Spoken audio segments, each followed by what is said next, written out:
കോയമ്പത്തൂരിൽ സുഹൃത്തിനോടൊപ്പം കാറിൽ സംസാരിച്ചിരിക്കുകയായിരുന്ന കോളേജ് വിദ്യാർത്ഥിയെ തട്ടിക്കൊണ്ടുപോയി കൂട്ടബലാത്സംഗം ചെയ്ത സംഭവത്തിൽ 3 പേരെ തമിഴ്നാട് പോലീസ് വെടിവെച്ച് കീഴ്പ്പെടുത്തി. തവസി, കാർത്തിക്, കാളീശ്വരൻ എന്നിവരെയാണ് ഏറ്റുമുട്ടലിന് ശേഷം പോലീസ് അറസ്റ്റ് ചെയ്തത്. കാലിന് വെടിവെച്ചതിന് ശേഷമാണ് പ്രതികളെ പിടികൂടിയത്.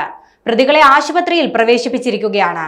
കോയമ്പത്തൂർ നഗരത്തിലാണ് 1ാം വർഷ ബിരുദാനന്തര ബിരുദ വിദ്യാർത്ഥിനിയെ 3-അംഗ സംഘം ഭീഷണിപ്പെടുത്തി തട്ടിക്കൊണ്ടുപോയി പീഡിപ്പിച്ചത്. ഒപ്പമുണ്ടായിരുന്ന സുഹൃത്തിനെ വെട്ടി പരിക്കേൽപ്പിക്കുകയും ചെയ്തു. ഞായറാഴ്ച രാത്രി 11 മണിയോടെ നടന്ന സംഭവം പുറത്തറിഞ്ഞത് തിങ്കളാഴ്ച പുലർച്ചെയാണ്. സമൂഹ മാധ്യമത്തിലൂടെ പരിചയപ്പെട്ട് സുഹൃത്തുക്കളായ മധുര സ്വദേശിനിയായ 20-കാരിയും ഒണ്ടിപുതൂരിൽ മൊബൈൽ ഷോപ്പ് ഉടമയായ 25-കാരനും രാത്രി കാറിൽ വിമാനത്താവള റൺവേക്ക് സമീപത്തെ വൃന്ദാവൻ നഗർ കഴിഞ്ഞുള്ള സ്ഥലത്ത് സംസാരിച്ചിരിക്കുമ്പോഴായിരുന്നു സംഭവം. 11 മണിയോടെ മദ്യലഹരിയിലെത്തിയ 3 യുവാക്കൾ ഇരുവരെയും ഭീഷണിപ്പെടുത്തി.